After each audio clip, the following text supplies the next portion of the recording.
மீண்டும் அனைவரையும் சந்திப்பதில் மகிழ்ச்சி. இந்த வீடியோவில் பிள்ளைகளை டிக்டாக் பார்க்குறதுக்காக வேண்டி அல்ல டிக்டாக்ல தன்னுடைய நேரத்தை போக்காட்டுவதற்காக அல்ல சமூக வலைத்தளங்களில் தன்னுடைய நேரத்தை பயன்படுத்துவதற்காக ஒரு தாயார் ஒருவர் எவ்வளவு தரக்குறைவான வார்த்தைகள் அல்லது கேவலமான வார்த்தைகளை பிள்ளைகள் மீது திணிக்கிறாங்க அல்ல திட்டுறாங்க அப்படின்ற சம்மந்தமாக ஒரு சகோதரர் ஒருவர் இந்த விஷயத்தை வந்து நான் வீடியோவாக போடுங்க அப்படின்னு சொல்லி தந்திருந்தார். எங்கேயோ சமூக வலைத்தளத்தில் வந்தது அப்படின்னு சொல்லி இதை எடுத்து அனுப்பியிருக்கிறாரு. தனக்கு கேட்கவே அது கஷ்டமாக இருக்குது, காது கூச்சறிகின்ற வார்த்தை பிரயோகங்களை பயன்படுத்தியிருக்கிறாங்கன்னா நீங்கள் இது சம்பந்தமாக ஒரு விழிப்புணர்வுக்காக ஒரு வீடியோ போடுங்க அப்படின்னு சொல்லி ஒரு சகோதரர் வந்து வாய்ஸ் அனுப்பியிருக்கிறாரு. வாய்ஸை கேளுங்க, எனக்கு யாருடைய வாய்ஸ் என்னென்னு தெரியல, வாய்ஸை கேளுங்க.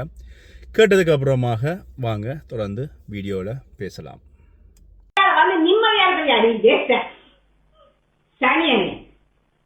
நேற்று பூரா வீடுல கிடக்குது.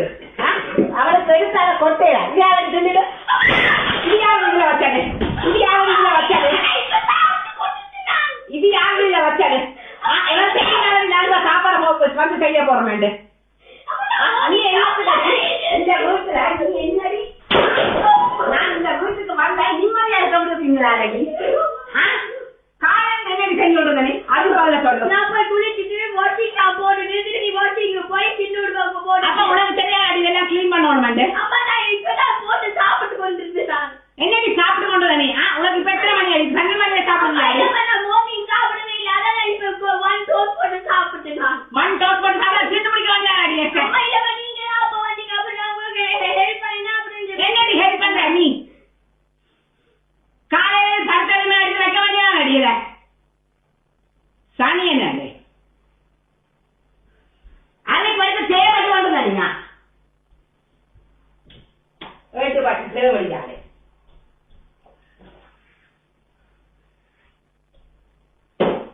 வேலையால வந்து நாங்க எல்லா வேலையை செய்வோம் இந்த வீட்டுல. சனி என்ன வாய்ஸ் வந்து கேட்டிருப்பீங்க. ஒரு தாயார் ஒருவர் தன்னுடைய பிள்ளைகளை, பெண் பிள்ளைகளை, 15-16 வயது பெண் பிள்ளைகளை தகாத வார்த்தைகளால் பேசுகின்ற வீடியோ, ஆடியோ அதை நீங்கள் வந்து கேட்டிருப்பீங்க. இந்த நேரத்தில் வீடியோ பார்க்குற நீங்கள் இந்த ஆடியோ சம்பந்தமாக அல்ல இந்த வாய்ஸ் சம்பந்தமாக நீங்கள் என்ன நினைக்கிறீங்க? இப்படி பெண் பிள்ளைகளை திட்டலாமா, பேசலாமா, தண்டிக்கலாமா அப்படின்றதை வந்து நீங்கள் கமெண்ட் பண்ணுங்கள். அது மட்டும் இல்லாமல் இதற்கு வந்து உங்களோட நாட்டில் என்ன சட்டங்கள் இருக்கிறது அப்படின்றதையும் வந்து கமெண்ட் பண்ணுங்கள். இது எங்கேயோ ஒரு வெளிநாட்டில் நடந்த சம்பவம். குறிப்பிட்ட தாயார் வேலைக்கு போய் வருவாங்களாம். போய் வந்ததுக்கு அப்புறமாக தாயாரனுடைய வேலை வந்து வீட்டை வந்து எந்த வேலையும் செய்கிறது இல்லை. கடையில் அல்லது வந்து வாரத்தை ஒரு நாள் சமைச்சதுக்கப்புறமாக அந்த சாப்பாடை வச்சு கொண்டு ஒரு கிழமை ஃபுல்லாக காலத்தை ஓட்டுறது. இந்த நேரத்தில் வீட்டு வேலைகள் எல்லாமே வந்து அந்த தாயாரனுடைய பெண் பிள்ளைகள் தான் அத்தனை வீட்டு வேலைகளையும் பார்க்குறது. கொஞ்சம் வீடு துப்புரவாக இல்லை அல்லது வந்து அப்படி இப்படி இருந்துச்சுன்னு சொன்னால் உடனே வந்து பிள்ளைகளை தண்டிக்கிறது, தகாத வார்த்தைகளால் பேசுகிறது, அடிக்கிறது, குத்துறது, இப்படியான வேலைகளை இந்த குறிப்பிட்ட தாயார் செய்கிறார் அப்படின்னு சொல்லி இது சம்பந்தமாக நிறைய பேர் கீழே கருத்துட்ருக்குறாங்கன்னா. ஆனால் ஒரு பொம்பளை பிள்ளைய இப்படி பேசுறது அழகா இல்லையா அப்படின்ற சம்பந்தமாக நீங்கள் வீடியோ போடுங்க.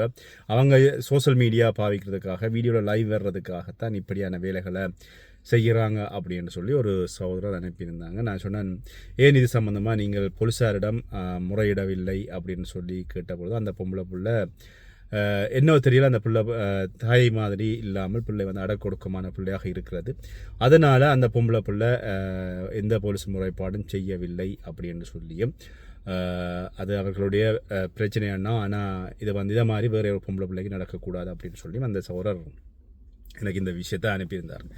இது நான் இந்த இந்த இந்த இந்த பொம்பளை பிள்ளைக்கு தான் இது நடக்குதா அப்படின்னு சொல்லி பார்த்தீங்கன்னா, இதை மாதிரி பல இடங்களில் பல குடும்பங்களில் இதே மாதிரி சம்பவம் இடம்பெறுகிறது. நிறைய பேர் வந்து பார்த்தீங்கன்னு சொன்னால் இதை வெளியில் சொல்கிறதில்ல, நிறைய பொம்பளை பிள்ளைகள் சொல்கிறதில்ல, தங்களுக்குள்ளே புழுங்கி கொண்டிருப்பார்கள். இதனால தான் அந்த பொம்பளை பிள்ளைகள் ஒரு 18 வயசு ஆகின உடனே வந்து காதல் அப்படின்னு சொல்லி தங்களோட வாழ்க்கையை வாழாமல் அதுக்கு சரியான வீட்டில் ஒரு அன்பு பாசம் கிடைக்காம காதலில் போகிறது அல்லது தவறான வழியில் போகிறது. சில பிள்ளைகள் வந்து இந்த 13-14 வயசாக இருக்கிற நேரத்தில் போலீஸுக்கு கால் பண்ணி சொன்னாங்கன்னு சொன்னால் அவங்களுடைய பாதுகாப்பில் போய் வளர்கிறது. இப்படியான சம்பவங்கள் இப்படிப்பட்ட ஒரு சில பெற்றோர் செய்கின்ற நடவடிக்கைகளால் தான் இடம்பெறுகிறது அப்படின்றதுல மாற்றுக்கிறது இல்லை. சமூக ஊடகங்களில் நாங்கள் முழு நேரம் இருக்கணும் அப்படின்றதுல எனக்கு பெரிய ஈடுபாடு இல்லை. ஆனால் நானும் சமூக ஊடகம் பாவிக்கிறேன். நான் என்னுடைய தேவைக்காக, என்னுடைய தகவல்களுக்காக, நான் எனக்கு என்னுடைய ஏதாவது ஒரு செய்திகள் தேவைன்னு சொன்னால் சமூக ஊடகத்தை பாவிப்பது கூட. ஆனால் அதுக்காக முழு நேரமும் சமூக ஊடகத்தை பயன்படுத்துகின்ற நபராக இருக்கிறதா அப்படின்னு சொன்னால் இல்லை. வீடுன்னு சொன்னால் வீட்டை போனால் பிள்ளைகள் மனைவி அப்படின்னு சொல்லுகின்ற பொழுது குடும்ப வாழ்க்கை, அந்த வாழ்க்கைக்குள்ளே ஊறணும். வீட்டை போகணுன்னா அங்கேயும் வீட்டையும் போய் கைபேசியிலையும் சமூக வலைத்தளங்களையும் இருந்தால் குடும்ப வாழ்க்கை சரிப்பட்டு வராது. அது ஆணாக இருந்தாலும் சரி பெண்ணாக இருந்தாலும் சரி. நாங்கள் ஒரு வேலைக்கு போகிறோம், வேலை முடிஞ்சு வீட்டை வாரம் எங்களுக்கு ஒரு உடல் களைப்பு இருக்கும். அந்த களைப்புக்கு ஒரு குறிப்பிட்ட நேரம் நாங்கள் உடம்பை களைப்பை போக்கிவிட்டு அதுக்கப்புறமா எங்களுடைய வீட்டு வேலைகள் இதர வேலைகள் இருந்தால் அதை முடிச்சுட்டு ஒரு 5 நிமிஷம் 10 நிமிஷம் அல்லது ஒரு அரை மணித்தியாலம் சரி 1 மணித்தியாலம் ஒரு சமூக ஊடகங்களில் இருப்பது பரவாயில்ல. ஆனால் முழு நேரமும் சமூக ஊடகத்தில் இருந்து கொண்டு வீட்டு வேலைகளில் இருந்து எல்லா வேலைகளும் பெற்ற பிள்ளைகள்லாம் பார்க்கணும் அப்படின்னு சொல்லி நினைக்கின்ற இப்படிப்பட்ட ஒரு சில தாய்மார் வந்து இன்னமும் இருக்கிறாங்க. ஆனால் இதில் இன்னும் நகைச்சுவை இந்த பிள்ளைக்கு வந்து 15-16 வயசு பொம்பளை பிள்ளை அப்படின்னு சொல்லி அந்த குறிப்பிட்ட சௌரர் சொல்லியிருந்தார். ஆனால் இதை விட நான் இன்னும் கேள்விப்பட்ட அளவில் 4 வயசு 5 வயசு ஆகிற பிள்ளைகள் பொம்பளை பிள்ளைகள், அது மூத்த பிள்ளை பொம்பளை பிள்ளையாக இருந்தால் 2வது பிள்ளை 3வது பிள்ளையை பார்க்குறதுக்கு அந்த 5 வயசு 6 வயசு பொம்பளை பிள்ளையை விட்டுட்டு கதவை உள்ளே பூட்டி விட்டுட்டு வீட்டை பாலெல்லாம் பாலை ஆற்றி வச்சுட்டு பிள்ளைக்கு தாய் தந்தைகள் வேலைக்கு போகிற குடும்பங்களும் இருக்கிறார்கள். குடும்ப பொறுப்போடு அந்த குடும்பத்தை கொண்டு நடத்துகின்ற பிள்ளைகளும் இருக்கிறார்கள். அதே மாதிரி 10 வயசுக்குட்பட்ட பிள்ளைகளும் வந்து பார்த்திங்கன்னு சொன்னால் அந்த இப்படி பொறுப்போடு இருக்கிற பிள்ளைகள் இருக்கிறது. அதுவும் ஊரில் பிறந்து இங்கே வர்ற பிள்ளைன்னு சொன்னால் இன்னும் பொறுப்போடு நடக்கும். ஏன்னு சொன்னால் அது என்னென்னு தெரியல, இங்கே பிறக்கிற பிள்ளைகளை விட ஊரில் பிறந்து இங்கே வர பிள்ளைகள் வந்து பொறுப்புணர்ச்சி கூடின பிள்ளைகளாக இருக்கிறது. குடும்ப பொறுப்பை சரியான முறையில் கொண்டு போகிறது. அது மட்டும் இல்லாமல் என்ன சொல்கிறது, மூளையினுடைய வளர்ச்சி கூடவா அல்லது வந்து அவங்களுடைய மூளை திறன் கூடவா தெரியவில்லை.